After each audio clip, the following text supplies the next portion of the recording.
గౌరవనీయులు మన పాస్టర్ గారు ప్రతి సంవత్సరం ఈ మినీ క్రిస్టమస్ వేడుకలు చేస్తున్నందుకు ప్రత్యేకంగా ధన్యవాదాలు తెలుపుతా ఉన్నాం. అదే క్రమంలో ఇక్కడ నేను ముఖ్యంగా మాట్లాడుతూ ఉన్నా అంటే నేను వార్డు మెంబర్ని కాదు, ఎంపీటీసీ కాదు, సర్పంచ్ కాదు, నన్ను ఎవరు ఓట్లేసి అనుకోలే. వాస్తవానికి వార్డు మెంబర్లకు ప్రోటోకాల్ ఉంటుంది, ఎంపీటీసీ సర్పంచ్కి ప్రోటోకాల్, ఉప సర్పంచ్కి ప్రోటోకాల్ ఉంటుంది. మాకేం ఉండదు. మాకున్నదల్లా ఇక్కడికి వచ్చి మాట్లాడుతుందంటే ఫస్ట్ యేసుక్రీస్తు దయ, అది అంబేద్కర్ దయ అనే విషయాన్ని మీరు గమనించాల్సిందని తెలియజేస్తా ఉన్నాను. యేసుక్రీస్తు గురించి నాకు తెలియకుండా ఇక్కడ పిలిచేవాళ్ళు కాదు పాస్టర్. అంబేద్కర్ ఫిలాసఫీ తెలియకుండా నన్ను పిలిచేవాళ్ళు కాదు పాస్టర్. నేను ఇక్కడికి వచ్చి మీ ముందు, నేను క్రిస్టియన్ కాదు, నేను హిందువునే. ఆయన మా ఇంట్లో నోములు కూడా ఉన్నాయి. అయినా కూడా నేను ఇక్కడికి వచ్చి మాట్లాడుతానంటే అది దేవుడు గొప్పవాడనే విషయాన్ని మీరు గమనించాల్సిందిగా ఈ సందర్భంగా నేను తెలియజేస్తా ఉన్నా. ఇకపోతే ఈ గ్రామంలో మొన్ననే ఎలక్షన్ జరిగినాయి. ఆ ఎలక్షన్లో గెలిచిన వాళ్ళు మీరు ఇక్కడ గమనించాల్సింది ఏంటంటే మొన్ననే ఎలక్షన్ జరిగినాయి, నిన్ననే ప్రమాణ స్వీకారం చేయడం జరిగింది.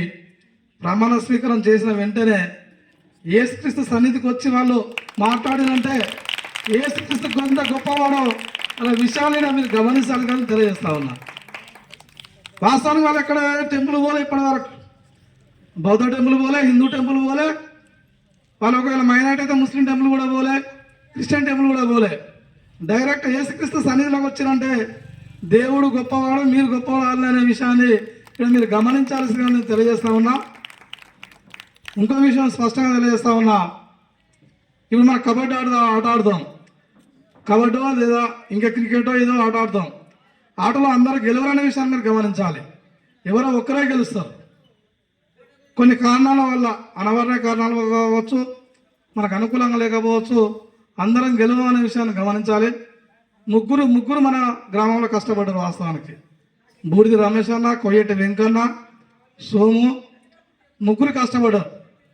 వాళ్ళ వెనకాల లేడీసే పోటీ చేశారు. కానీ మన ఓట్లు వేసేది వెంకన్న ముఖం చూసి, బూడిది రమేష్ అన్న ముఖం చూసి, మన సోము ముఖం చూసి ఓట్లు వేస్తాం. ఇక్కడ ఇది ప్రైవేట్ ప్రోటోకాల్ అనేది ఏమి ఉండదు. ఇప్పుడు వార్డు మెంబర్లు లేడీస్ అయినా కూడా బొంగలు వచ్చి మాట్లాడవచ్చు. ఇది ప్రైవేట్ ప్రోగ్రామ్. అదే గ్రామ పంచాయతీ ఎంపీడీఓ లేకుండా ఎంఆర్ఓ వచ్చి ఆడ మీటింగ్లు పెడితే ఆ సర్పంచ్ ఎన్నికైన వాళ్ళే మాట్లాడాలి. అది వేరే విషయం, అది మనకు సంబంధం లేని విషయం. ఇది ప్రైవేట్ ప్రోగ్రాం కాబట్టి మన వాళ్ళు ఎవరైనా మహిళా ప్రతినిధులు ఉన్నా కూడా వాళ్ళకి సంబంధించిన మగవాళ్ళు వచ్చి మాట్లాడే అవకాశం ఉంటుందనే విషయాన్ని భవిష్యత్తులో కూడా గుర్తుంచుకోవాలి. ప్రైవేట్ ప్రోగ్రాంలో అది గుర్తుంచుకోవాలనే విషయాన్ని నేను ముందుకు తీసుకువస్తా ఉన్నా. గెలిచిన వాళ్ళకు ప్రతి ఒక్క వార్డు మెంబర్కు, సర్పంచ్, ఉప సర్పంచ్కి ప్రత్యేక శుభాకాంక్ష తెలియజేస్తా ఉన్నా ఈ సందర్భంగా యేసుక్రీస్తు సన్నిధిలో. అదే క్రమంలో ఓడిపోయిన వాళ్ళు బాధపడవద్దు. ఓటమి అనేది ఒక అడుగు వెనుకకేస్తాం, మనం 2 అడుగులు వెనుకేస్తాం. ఒక అడుగు వెనుకకేసినా 2 అడుగులు వెనుకకేసినా అర్థం ఏంటిది? రాబోయే కాలంలో 3 అడుగులు 4 అడుగులు ముందుకేస్తామన్న విషయాన్ని మీరు గమనించాల్సిందని తెలియజేస్తా ఉన్నా. తప్పనిసరి వార్డు మెంబర్లు ఓడిపోవచ్చు, సర్పంచ్ అభ్యర్థులు ఓడిపోవచ్చు, ఉప సర్పంచ్ అభ్యర్థులు ఓడిపోవచ్చు. భవిష్యత్తులో తప్పకుండా మీరు దేవుడు ఆశీర్వదిస్తాడు, దేవుడు మిమ్మల్ని గొప్ప స్థానానికి తీసుకుపోతాడన్న విషయాన్ని ఈ సన్నిధిలో మీకు తెలియజేస్తడానికి గర్విస్తా ఉన్నా. అదే క్రమంలో యేసుక్రీస్తుకు ఈరోజు మనం క్రిస్టమస్ జరుపుకుంటా ఉన్నామంటే యేసుక్రీస్తు పుట్టింది మీకు అందరికీ తెలుసు. యేసుక్రీస్తు అనే దేవుడు ఈ భూమి మీదకి మానవ జన్మను పంపించడం జరిగింది, మనుషులను పుట్టించడం జరిగింది. మనుషులు పుట్టించిన తర్వాత ఆయన అగ్నిని పుట్టించండి. ఫస్ట్ అగ్ని పుట్టించిందంటే, వేడి పుట్టించిందంటే, మంటలు పుట్టించిందంటే ఆ మంటకు అర్థం యేసుక్రీస్తు అని అర్థం, ఆ మంటకు అర్థం దేవుడు అని అర్థం, ఆ మంటకు అర్థం అనేక విషయాలు ఉన్నాయి. ఆ విషయాలలో మనం దేవుడే ఈ మానవ జన్మను పుట్టించిన తర్వాత ఆ దేవుడు ఏం చేస్తాడు? మానవునికి స్వార్థం ఉంటుంది. మానవుడు నికృష్టుడు, నీచుడు అని అనేక మంది శాస్త్రవేత్తలు చెప్పడం జరిగింది.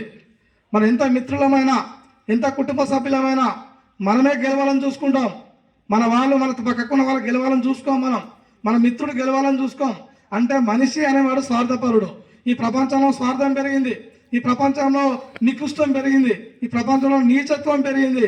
అందుకే ఈ నికృష్టాన్ని, నీచత్వాన్ని, ఈ స్వార్థాన్ని అంతం చేయాలని మళ్ళీ దేవుడు పుట్టించిన మనుషులే ఈ విధంగా తయారైనని చివరకు దేవుడే మానవ జన్మ ఎత్తి బెత్లెహేము అనే గ్రామంలో దేశంలో పుట్టిన గొప్ప వ్యక్తే యేసుక్రీస్తు అనే విషయాన్ని మీరు గమనించాల్సిన తెలియజేస్తా ఉన్నా. దేవుడు ఎక్కడైనా పుట్టవచ్చు, బ్రాహ్మణ కుటుంబంలో పుట్టవచ్చు, కోటేశ్వరుడు కుటుంబంలో పుట్టవచ్చు, అగ్రకుల కుటుంబంలో పుట్టవచ్చు, లేదా వందల వేల కోట్ల ఉన్న కుటుంబంలో పుట్టవచ్చు. కానీ దేవుడు పుట్టింది కేవలం గొర్రెల బాకలో పుట్టిండు, పశువుల బాకలో పుట్టిండు. అంటే ఒక సాధారణ ఆ కుటుంబంలో పుట్టి నేను ఈ సమాజాన్ని మార్చాలనే ఉద్దేశంతో దేవుడు యేసుక్రీస్తు గారు జన్మించాలనే విషయాన్ని మీరు గమనించాల్సిన తెలియజేస్తా ఉన్నా. ఈ రకంగా ప్రపంచంలో అనేక మందిని చూస్తున్నాం మనం. దేవుడు ఉన్నాడా లేదా తర్వాత విషయం. బౌద్ధంలో దేవుడు ఉన్నాడు, ఒక దేవుడు ఉంటాడు. ముస్లింలో ఒక దేవుడు ఉంటాడు, హిందువులో ఒక దేవుడు ఉంటాడు, క్రిస్టియన్లో ఒక దేవుడు ఉంటాడు. దేవుడు ఉన్నాడా లేదనే తర్వాత విషయం. కానీ మానవ జన్మ ఎత్తిన తర్వాత ప్రజల కోసం పనిచేసే వ్యక్తులను దేవుడు అని పిలుస్తా ఉన్నాం ఈరోజు మనం. ఎగ్జాంపుల్, యేసుక్రీస్తు అనే వ్యక్తి ఒక మనిషిగా జన్మించిన తర్వాత కళ్ళు లేని వాళ్ళకి కళ్ళు ఇచ్చాడు, కాళ్ళు లేని వాళ్ళకి కాళ్ళు ఇచ్చారు, ఆస్తి లేని వాళ్ళకి ఆస్తి ఇచ్చారు, మానవత్వం లేని వాళ్ళకి మానవత్వం ఇచ్చాడు, మానవత్వం లేని వాళ్ళకి మానవత్వం ఇచ్చిండు కాబట్టి, డబ్బు లేని వాళ్ళకి పేద వాళ్ళకు డబ్బు ఇచ్చిండు కాబట్టి, కళ్ళు లేని వాళ్ళకు కళ్ళు ఇచ్చిండు కాబట్టి, కాళ్ళు లేని వాళ్ళకి కాళ్ళు ఇచ్చారు కాబట్టి ఈరోజు యేసుక్రీస్తును దేవుడు అని మనం కొలుస్తున్న విషయాన్ని మీరు తెలుసుకోవాల్సిందిగా నేను తెలియజేస్తా ఉన్నాం. అదే క్రమంలో ఒక యేసుక్రీస్తు అనే కాదు, హిందూ దేవుళ్ళలో కూడా అనేక మంది గొప్ప వ్యక్తులు దేవుళ్ళుగా తయారయ్యారు. మనం ఎగ్జాంపుల్ అనంతపురం జిల్లా తీసుకోండి. ఆ అనంతపురం జిల్లాలో ఒక దేవుడు ఒక మనిషిగా పుట్టిన ఆయన సత్యసాయి బావే ఈరోజు దేవుడిగా మనం కొలుస్తా ఉన్నాం. అంటే ఆయన మంచి పనులు చేసింది కాబట్టి దేవుడుగా కొలుస్తా ఉన్నాము. అదే మనం వేరే రాష్ట్రంలో తీసుకోండి. షిరిడి సాయిబాబా ఒక మనిషిగా పుట్టిండు. షిరిడి సాయిబాబా మనిషిగా పుట్టి అనేక సేవలు చేసిండు. ఆయన అనేక సేవలు చేసింది కాబట్టి షిరిడి సాయిబాబాను ఈరోజు మనం దేవుడిగా పూజిస్తా ఉన్నాము. అంటే మనిషి అనే వ్యక్తి మానవత్వంతో జీవిస్తే, మానవత్వంతో ప్రేమిస్తే మనము ఆ వ్యక్తిని దేవుడు అనే కొలిసే అవకాశము ఉన్నదనే విషయం మనం ఈ మనసులను దేవుడు అనే మొక్కే పరిస్థితి వచ్చింది కాబట్టి దాని ద్వారా మనం తెలుసుకుంటా ఉన్నాం. అంతెందుకు మీరు సమ్మక్క సారక్క జాతర పోతారు, అనేక మంది ప్రతి సంవత్సరం వేలాది లక్షలాది దాదాపు 1 కోటి మంది దాకా పోతారు. 1 కోటి మంది అయితే సమ్మక్క సారక్క దేవుడు కాదనే విషయం మీకు తెలియదు. వాళ్ళు దేవుళ్ళు కాదు, వాళ్ళ మనుషులు. అక్కడ యుద్ధం జరిగితే వాళ్ళ సామ్రాజ్యాన్ని కాపాడుకోవడానికి, వాళ్ళ ప్రజలకు కడుపు నిండా అన్నం పెట్టడానికి, వాళ్ళ ప్రజలను బోధించడానికి వాళ్ళు యుద్ధం చేసి యుద్ధంలో వీరమరణం పొందారు. వీరమరణం పొంది వాళ్ళ గొప్ప వ్యక్తులు కాబట్టి ఈరోజు సమ్మక్క సారక్కను దేవుడు అని మొక్కుతా ఉన్నాము. అంటే గొప్ప వ్యక్తులు ఎవరైనా కూడా మనం సర్వీస్ చేస్తే, గొప్ప వ్యక్తులు ఎవరైనా కూడా మనం గ్రామానికి సేవ చేస్తే వాళ్ళు భవిష్యత్తులో దేవుడు అని మొక్కే అవకాశం ఉన్నదనే విషయాన్ని స్పష్టంగా మీరు గమనించాల్సిన నేను తెలియజేస్తా ఉన్నా. అదే క్రమంలో ఇంకా మీకు చెప్పాలంటే మీరు అనేక రాష్ట్రాల్లో చూసుకోండి, పాస్టర్ల మీద దాడులు జరుగుతూ ఉన్నాయి. క్రిస్టియన్ మతం ఎందుకు స్వీకరిస్తామని తీసుకుపోయి అందరూ చూస్తూ ఉంటే కొంతమంది మతోన్మాదులు వాళ్ళ మీద దాడులు చేసి వాళ్ళని పొడిచి అత్యాచారం చేసి హత్య చేసి చంపుతా ఉన్నారు. కొంతమంది అనేక రాష్ట్రాలు, హర్యానా చూడండి, తమిళనాడులో చూడండి, కేరళలో చూడండి, తీసుకుపోయి క్రిస్టియన్ మతంలో నువ్వు ఎందుకు చేరినావని తీసుకుపోయి అందరు ప్రపంచం అంతా చూస్తూ ఉంటే హత్యలు చేసి వాళ్ళను పొడిచి చంపే పరిస్థితి మన ఈ దేశంలో ఉన్నది. కొంతమంది మతోన్మాదులు చేయబట్టి అందరు కాదు, అందరి గురించి మనం మాట్లాడడం. ఎగ్జాంపుల్ మీరు తీసుకోండి, ఒక బౌద్ధ మతస్థుడు బౌద్ధ మతస్థుడు వేరే మతంలో చేరితే ఆయన ఎస్సీ సర్టిఫికేట్ రద్దు కాదు. లేదా ఒక సిక్కు మతస్థుడు వేరే మతంలో చేరితే ఆయన ఎస్సీ సర్టిఫికేట్ రద్దు కాదు. లేదా ఒక జురాస్త్రన్ మతస్థుడు వేరే మతంలో చేరితే ఆయన ఎస్సీ సర్టిఫికేట్ రద్దు కాదు. అదే ఒక జైన మతస్థుడు వేరే మతంలో చేరితే ఆయన ఎస్సీ సర్టిఫికేట్ రద్దు కాదు. కానీ ఒక హిందూ మతస్థుడు క్రిస్టియన్లో చేరితే వెంటనే ఎస్సీ సర్టిఫికేట్ రద్దు చేస్తారనే విషయాన్ని మీరు గమనించాలి. మీకు చైతన్యం లేక, దాని మీద ఉద్యమం చేయలేక ఈరోజు హైకోర్టు జడ్జిమెంట్ ఇచ్చింది, సుప్రీంకోర్టు కూడా జడ్జిమెంట్ ఇచ్చింది. ఎవరైనా చర్చిలకు పోయినా, ఎవరైనా యేసుక్రీస్తుని నమ్మినా ఎవరైనా క్రీస్తుకు అనుకూలంగా మాట్లాడినా, ఎవరైనా క్రిస్టియన్ మతానికి అనుకూలంగా ప్రవర్తించినా కూడా ఈరోజు ఎస్సీ సర్టిఫికేట్ రద్దవుతుందన్న విషయాన్ని అవగాహన లేక ఇప్పటివరకు తెలియక దాని మీద ఉద్యమం బలోపేతం కావాలి అన్న విషయాన్ని మీరు దాన్ని ఆలోచించాల్సిందిగా నేను పాస్టర్లకు అందరికీ తెలియజేస్తా ఉన్నా. ఇప్పటికిప్పటికి అనేక రాష్ట్రాలలో ఆదిలాబాద్ హైకోర్టు జడ్జిమెంట్ ఇచ్చింది, తమిళనాడు హైకోర్టు జడ్జిమెంట్ ఇచ్చింది, అక్కడ ఉత్తరప్రదేశ్ హైకోర్టు జడ్జిమెంట్ ఇచ్చింది. ఏమని జడ్జిమెంట్ ఇచ్చారు? ఖబర్దార్ ఎవరన్నా హిందూ మతంలో ఉన్న వాళ్ళు మీరు క్రిస్టియన్కి వెళ్తే మీ ఎస్సీ సర్టిఫికేట్ ఏదైతే ఉన్నదో, ఎస్సీ సర్టిఫికేట్ మామూలు విషయం కాదు. ఎస్సీ సర్టిఫికేట్ ఉంటే మీ పిల్లలకు కావచ్చు, మీరు చదువుకున్న వాళ్ళకు కావచ్చు, ఉద్యోగాలు వస్తాయి, రాయితీలు వస్తాయి, సంక్షేమ పథకాలు వస్తాయి, భూములు వస్తాయి, అనేక రిజర్వేషన్లు వస్తాయి. ఎగ్జాంపుల్ ఇక్కడ ఎస్సీ రిజర్వేషన్ వార్డు మెంబర్లు అయిందంటే అర్థమైంది ఎస్సీ సర్టిఫికేట్ ఉంటేనే అర్థమవుతుంది. అది ఒకవేళ ఆ ఎస్సీ వార్డు మెంబర్లు క్రిస్టియన్లో చేరితే ఆటోమేటిక్గా ఎవరైనా కోర్టుకు పోతే ఆ సభ్యత్వం, ఆ వార్డు మెంబర్షిప్ రద్దయ్యే పరిస్థితి ఉన్నది.